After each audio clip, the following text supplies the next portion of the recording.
Assalamualaikum warahmatullahi wabarakatuh. Kembali lagi dengan saya Chandra Aditya dan kali ini saya akan membahas pada lab 10.4.3 yaitu using wire struct to examine TCP and UDP capture. Di sini terdapat dua bagian. Bagian pertama yaitu FTP dan bagian dua yaitu DFTP. Nah, di sini terdapat dua objektif. Bagian pertama yaitu mengidentifikasi di TCP header fields and operation using a WireShark FTP session capture.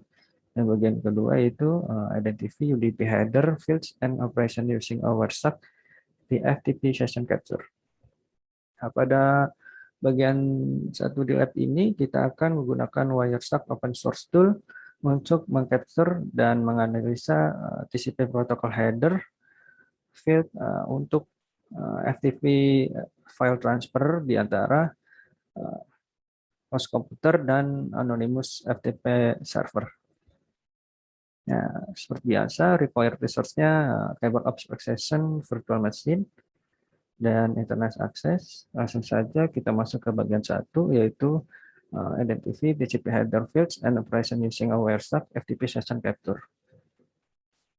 Ya, yang pertama kita buka dulu WireShark-nya.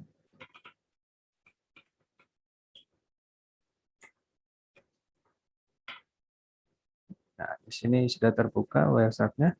Kemudian kita membuka capture ANP 0S3. Double klik. Nah, di sini sudah terbuka capturing dari INP 0S3-nya. Kita menyemes terlebih dahulu. Kemudian kita masuk ke FTP.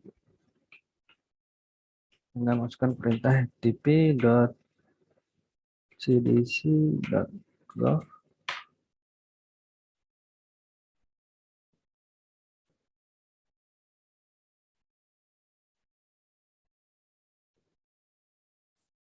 Ya, di sini kita masukkan nama anonymous.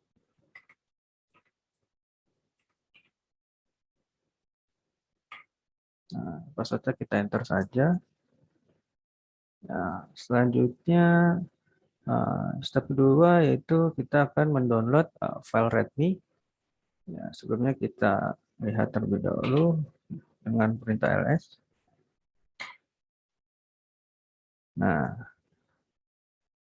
file README ini yang kita akan download.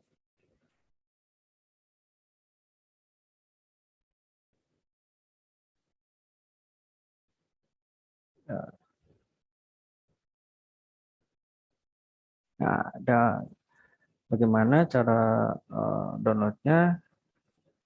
Kita hanya masukkan perintah get readme.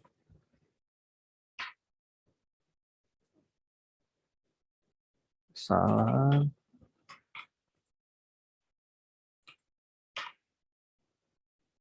Nah, di sini sudah berhasil transfer complete. Selanjutnya kita after the transfer is complete, enter quit to exit FTP. Di sini kita bisa quit.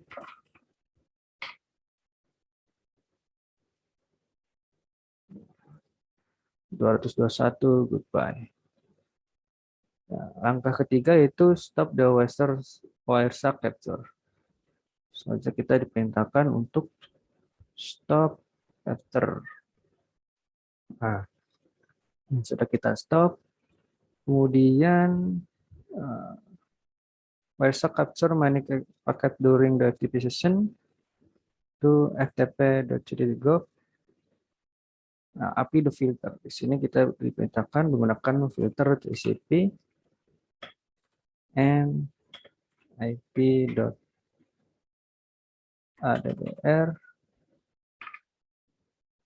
198 246 117 106. Nah, di sini sudah terfilter. Di sini kita akan mengambil 3 paket dari yang paling atas.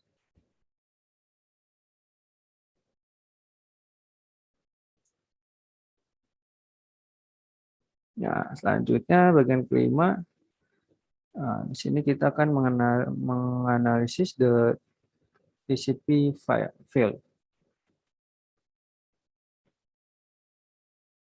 Nah, di sini kita akan melihat the expanded TCP datagram appears similar to the packet detail pen as shown. Ya,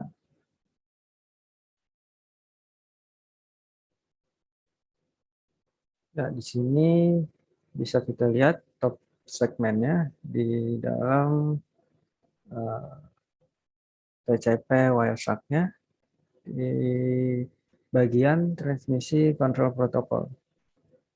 Ya, di sini terdapat ada source port-nya, kemudian destination port-nya, uh, sequence number-nya juga ada, dan acknowledgement number-nya ada.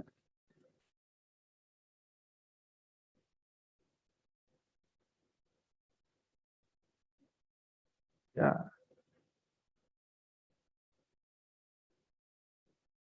kemudian checksum-nya ada, dan urgent pointer-nya juga ada. Ya, di sini terdapat penjelasannya. Di dalam CCP ini random value-nya di atas 1023. Dan sini juga ada beberapa penjelasan tentang acknowledgement number, kode bits, ACK, SYN, VIN, window size, urgent pointer, dan option. Nah, selanjutnya di sini kita diperintahkan untuk mengisi WSAC result yang ada di WSAC yang telah kita buka di sini. Nah, pertama short IP address-nya kita mengisi dari bagian yang paling atas terlebih dahulu atau yang pertama. Nah, source IP address-nya kita bisa lihat di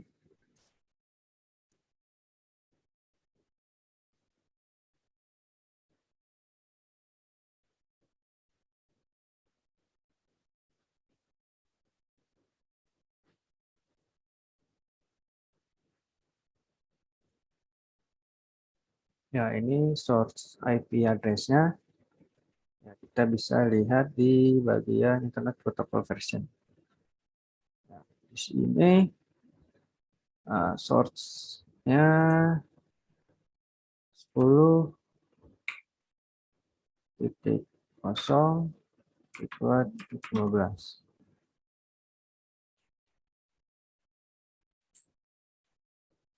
Kemudian destination IP-nya, ini destination IP-nya 198.246.117.106.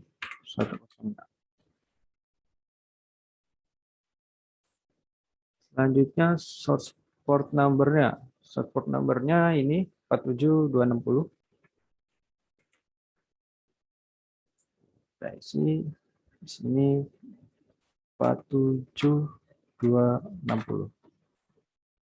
Kemudian destination port-nya sini destination port-nya 21. Acknowledgement number-nya ada acknowledgement number-nya 0, 0.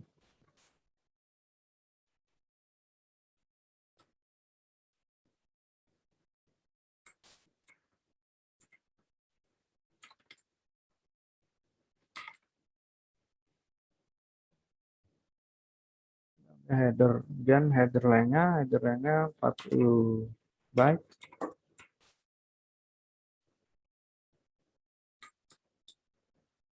Sini 40 byte.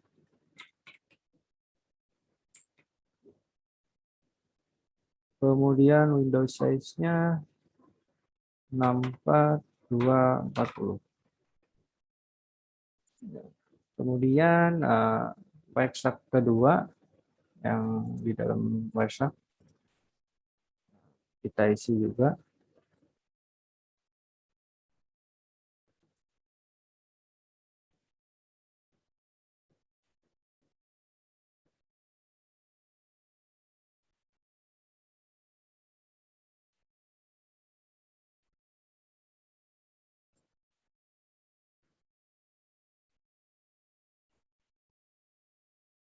Di sini kita isi Wireshark result-nya yang bagian SYN ACK message.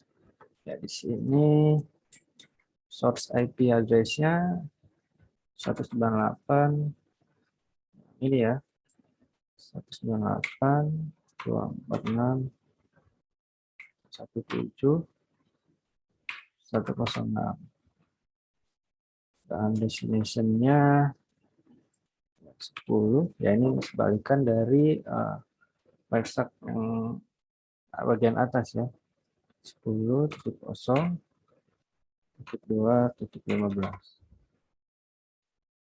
Kemudian source port-nya 21. Sini destination port-nya 47260. Sequence number-nya number 0. Acknowledgement number-nya 1.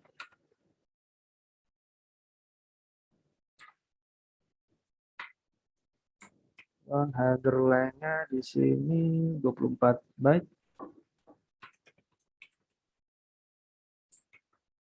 Dan Windows size-nya 65535.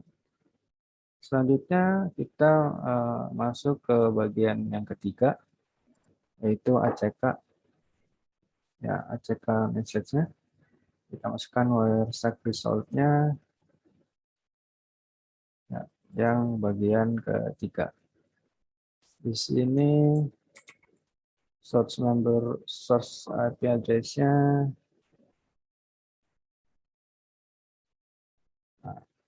source IP address-nya 10.0.2.15.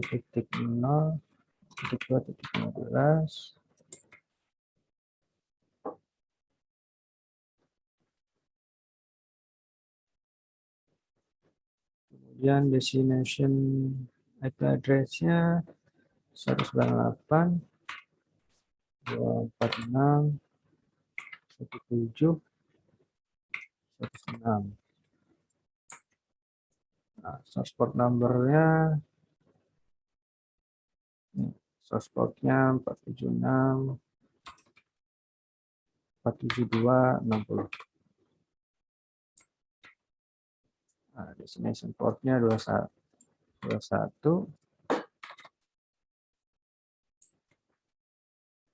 Nah, sequence number-nya di sini 1. Dan acknowledgement number-nya juga 1. Header length-nya 20 byte.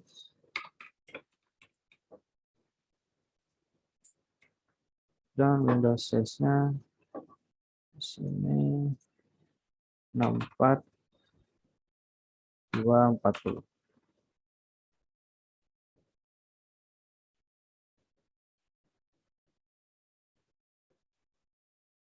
How many other TCP datagram contained SYN bit? Ya, berapa banyak TCP datagram? Ya, ada satu, yaitu paket pertama yang dikirim oleh host pada awal sesi TCP. Ya, selanjutnya di sini ada gambaran ya, TCP client quit. Ya, jika kita masukkan perintah quit, di sini akan merespon goodbye. Kemudian TCP acknowledgement. Selanjutnya TCP session, ACK fin, send, kirim, Lalu CPC acknowledgement, TCP session CKVIN,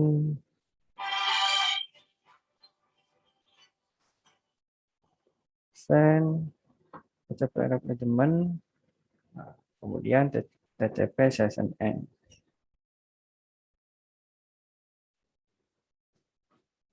Oke, pada bagian pertama kita sudah selesai. Nah, selanjutnya kita masuk ke bagian 2, yaitu kita akan mengidentifikasi UDP header. Nah, sebelumnya di sini kita close terlebih dahulu. Nah, kita clear.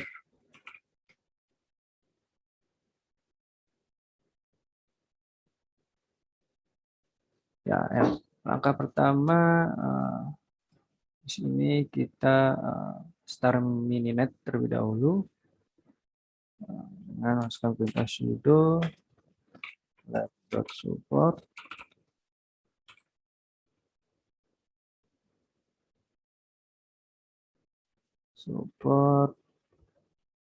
file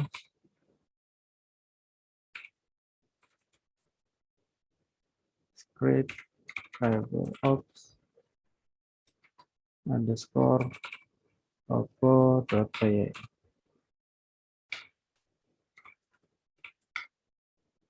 Nah, sini sudah terbuka. Nah, kemudian kita buka mininet xrom H1 dan H2. Xrom H1 H2. Sini sudah terbuka node H1 dan node H2.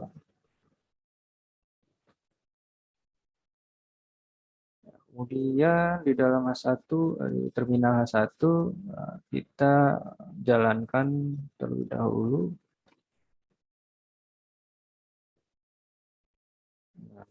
home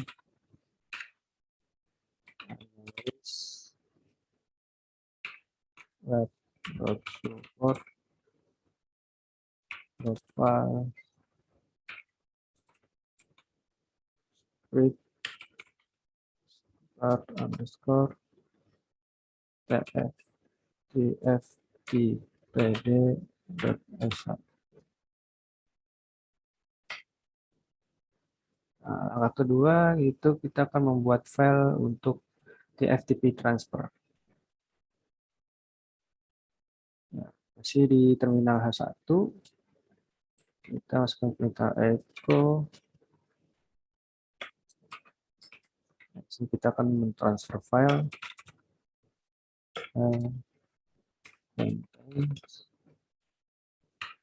my TFTP data.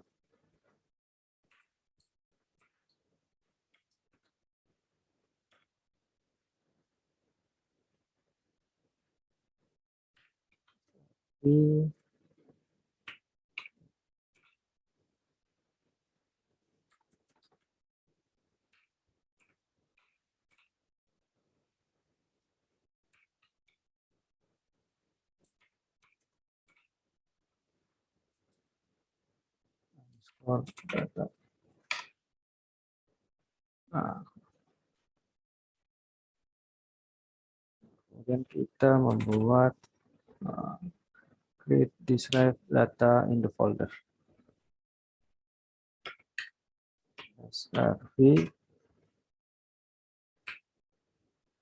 tftp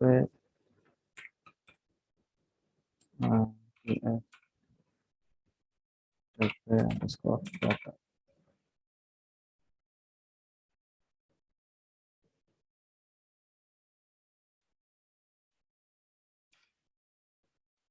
Nah, selanjutnya kita terima H2 untuk membuat nama file menjadi my tftp data dengan perintah touch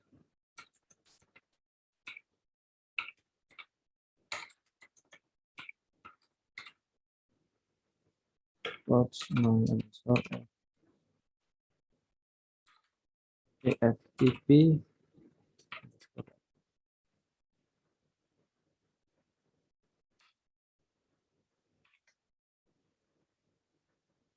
Nah, di sini sudah ada filenya, my underscore tftp underscore data. Ya, kemudian langkah ketiga itu capture TFTP session in Wireshark. Nah, di sini kita menjalankan Wireshark-nya di terminal H1. Kita buka dulu Wireshark-nya di terminal H1. Nah, di sini sudah terbuka. Kemudian kita ke menu edit, preference, lalu protocols, kemudian UDP.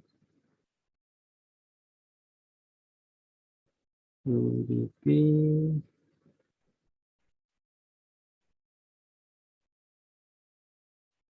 Nah, ini dia.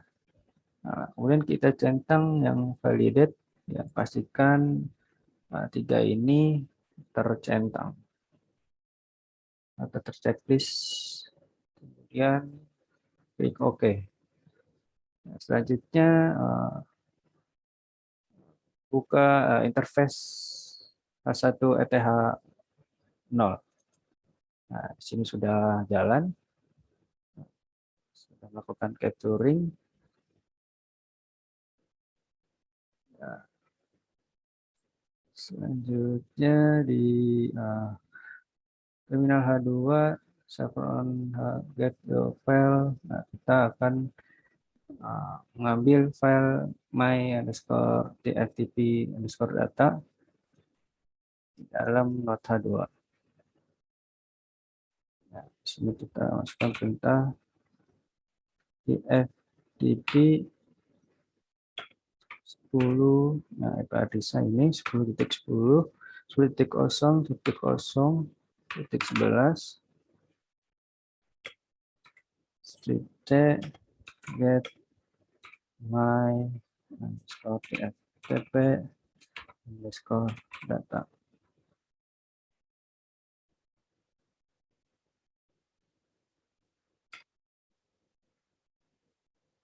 Nah, di sini kita stop Wireshark capture-nya terlebih dahulu. Nah, di sini kita stop. Nah, kemudian kita set filter TFTP.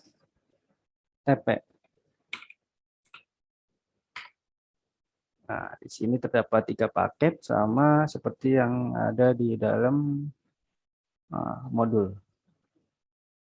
Nah, di sini sama seperti tadi, terdapat UDP segmennya, ada UDP header dan UDP data. Nah, di tiap paket ini kita bisa melihat detailnya. Detailnya sama seperti tadi di dalam sini kita bisa klik panahnya, kemudian bisa melihat detail. Ya, di sini sama seperti tadi, di sini kita diperintahkan untuk mengisi WhatsApp result-nya pada tiap paketnya yang ada di capturing WhatsApp H1 ETH0. Yang pertama, di sini kita mengisi pada paket pertama. Ya, di sini sama, ada user port-nya, kemudian destination port-nya. Nah, di sini UDP-nya dapat checksum, UDP checksum. Nah, di sini kita isi.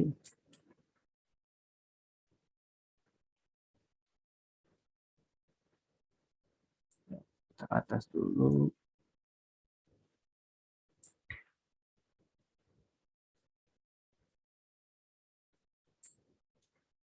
Nah, di sini kita isi source IP-nya. Nah, source IP-nya ini 10.0.0.12.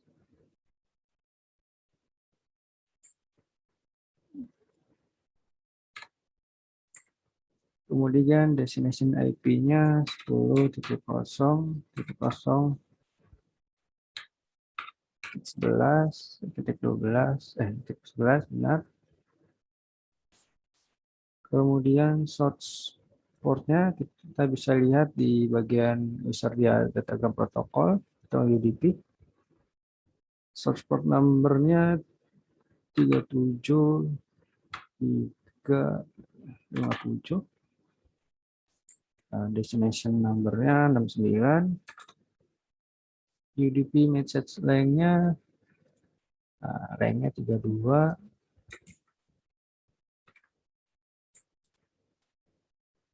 Nah, sini UDP checksum-nya 0x4920.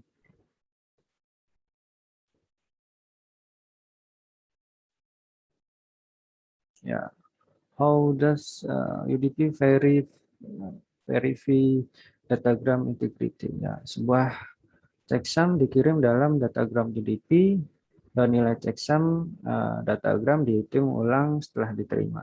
Nah, jika checksum yang dihitung identik dengan checksum yang dikirim, maka datagram UDP dianggap lengkap. Ya, kemudian ya, di sini kita mengisi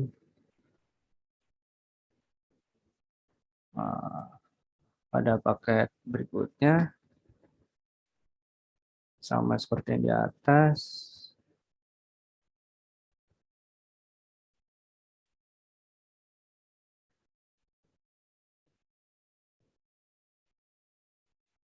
Ya, di sini sama saja.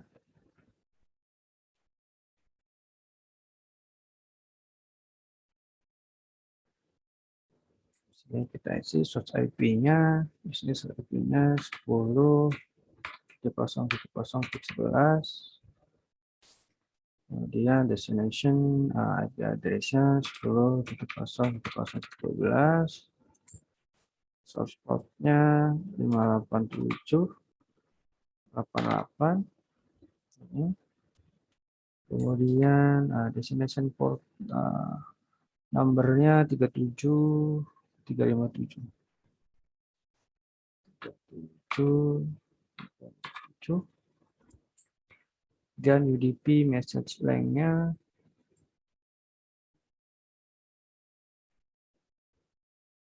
length-nya di sini 46. Kemudian UDP checksum-nya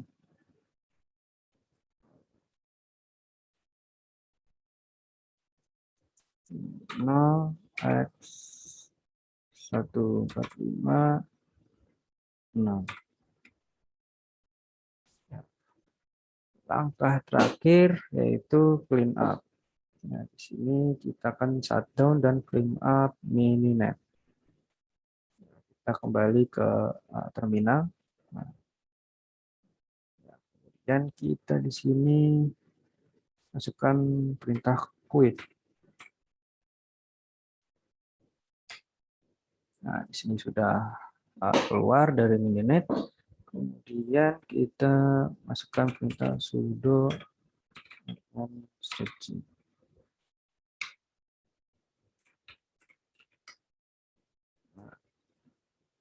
Clean up complete.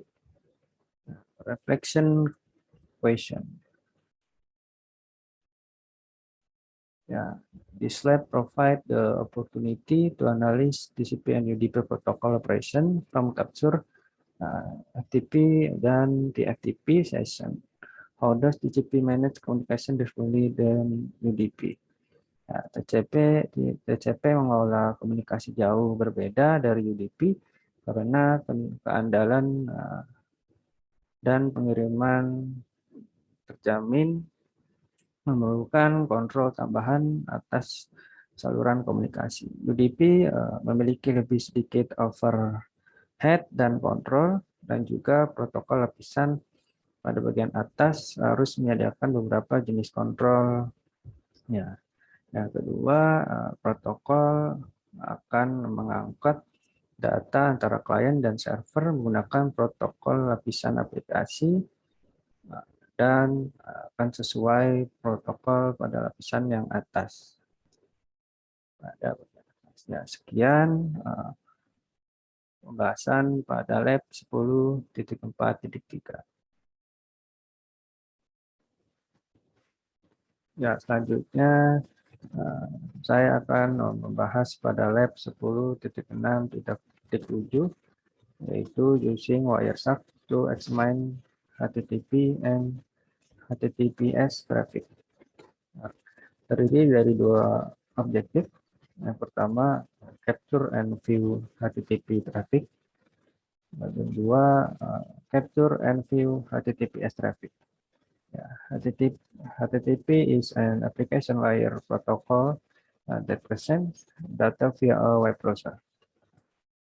Ya, web resource-nya seperti biasa, cable workstation, virtual machine, dan internet connection.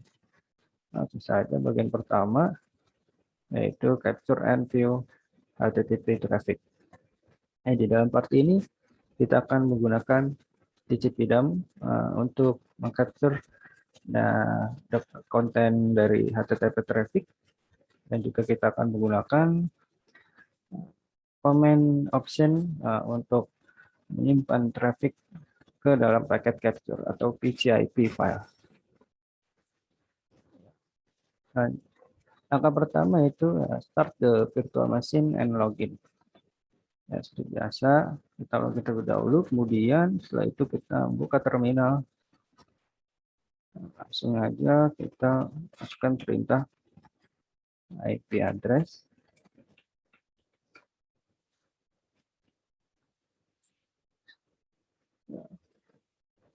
Nah, di sini adalah INET yang saya gunakan. Kemudian kita masukkan command sudo tcp down in v0s3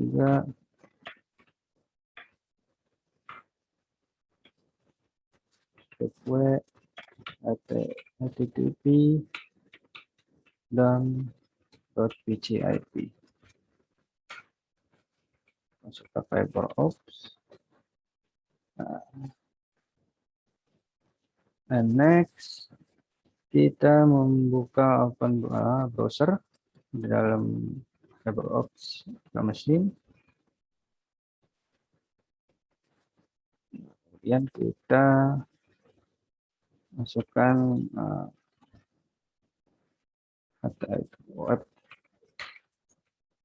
website yang ada di dalam modul.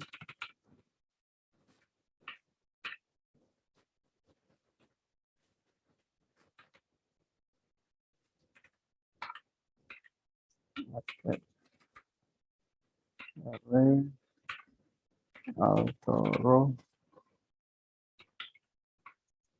mutual.com.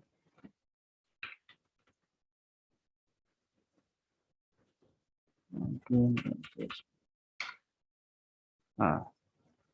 di sini terdapat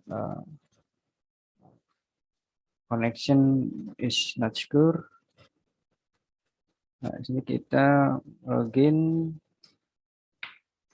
dengan username admin dan passwordnya juga admin.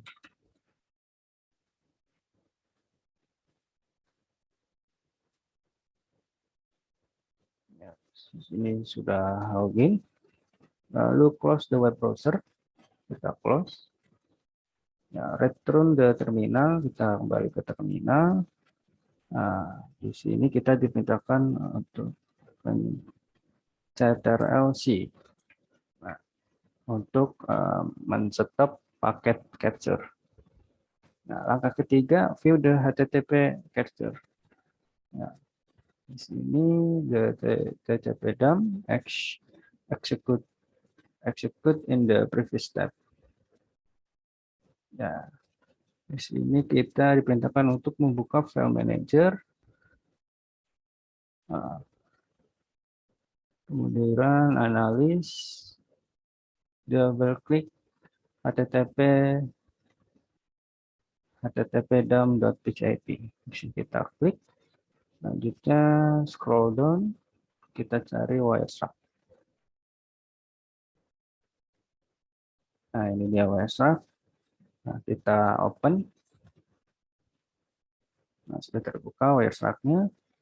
Selanjutnya in the Wireshark application, filter for HTTP and PHP. Ya, kita filter HTTP. Nah, selanjutnya browser through the different HTTP message and select the post message. Kita cari post message.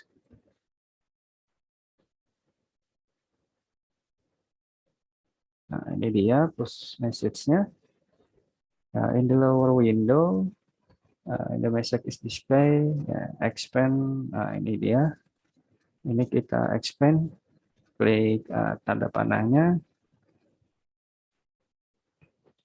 Kemudian, ya, ini. What to pieces of information are display. Ya, di sini terdiri ada admin, UID-nya admin dan password-nya admin. Nah, sekarang close the Wireshark application. Wireshark kita close. Kemudian selanjutnya kita masuk ke bagian 2 yaitu capture and view HTTPS traffic. Ya, di sini kita akan gunakan tcpdump dari command line of Linux workstation untuk capture HTTPS traffic. Nah, setelah menjalankan tcpdump, kita akan mengenerate HTTPS traffic ketika tcpdump merecords the content of the network traffic. Nah, langkah pertama kita mulai tcpdump dengan terminal. Sini kita clear terlebih dahulu. Kita masukkan perintah sudo tcpdump seperti nv0s3 s https dump .php.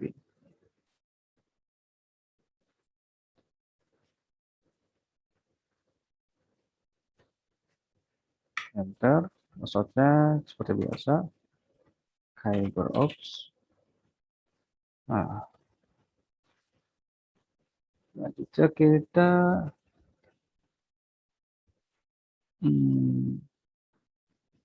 membuka browser, buka browser. Nah, di sini kita diperintahkan untuk buka netadcard.com.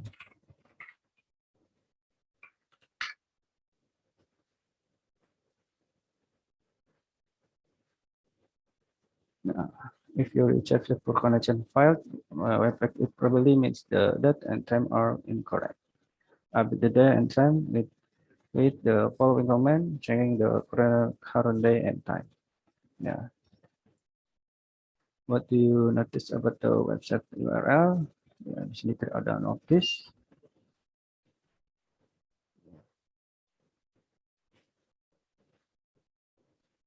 Ya. Selanjutnya kita diperintahkan untuk login. Di sini kita masukkan email.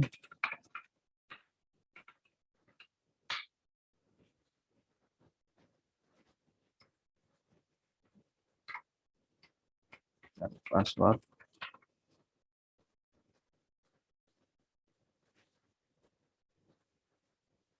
Nah, di sini sudah berhasil login. Selanjutnya enter in your sudah login, close the web browser in the VN. Kita close web browser. Return the terminal window where the children is running. Nah, di sini kita diperintahkan untuk Ctrl+C untuk stop paket capture. Masuk ke bagian 2 yaitu view the HTTPS capture. Nah, seperti tadi kita masuk ke file manager, kemudian open HTTPS dump. Nah, ini kita double klik. Nah, sudah terbuka. Nah, in the Wireshark application, nah kita filter dengan tcp.port 443. Enter. Nah, di sini sudah keluar protokol TCP-nya. Kemudian kita mencari select application data message. Kita cari.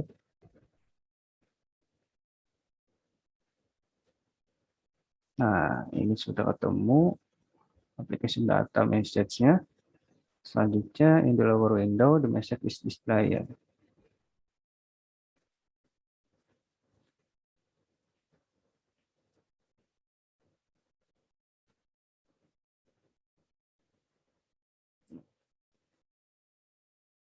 Nah, what has replaced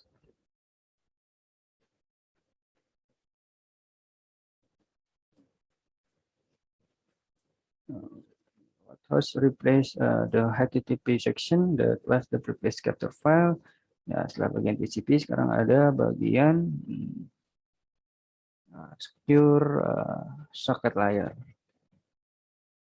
Ya, complete expand the layer section. Ya, klik the encrypted application data. Nah, di sini kita klik. Dan is the application data in expand is available format.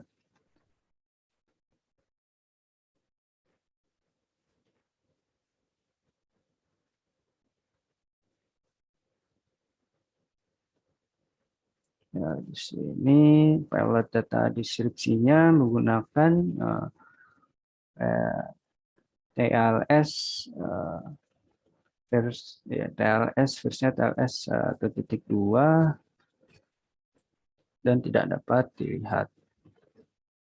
Ya, close all, kemudian close all Windows and shutdown the virtual machine.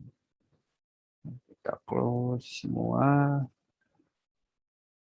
Ya, sekarang reflection question. Ya, what are the advantages of using HTTPS instead of HTTP? Ya, saat menggunakan HTTPS, muatan data pesan dienkripsi dan hanya dapat dilihat oleh perangkat yang merupakan bagian dari percakapan terenskripsi. Ya, are all websites the use HTTPS considered trustworthy? Ya, ya tidak, karena situs web berbahaya dapat menggunakan HTTPS agar tampak sah saat masih menangkap data pengguna dari login. Ya, sekian dari saya pembahasan dari 10.6.7. Kurang lebihnya mohon maaf. Wassalamualaikum warahmatullahi wabarakatuh.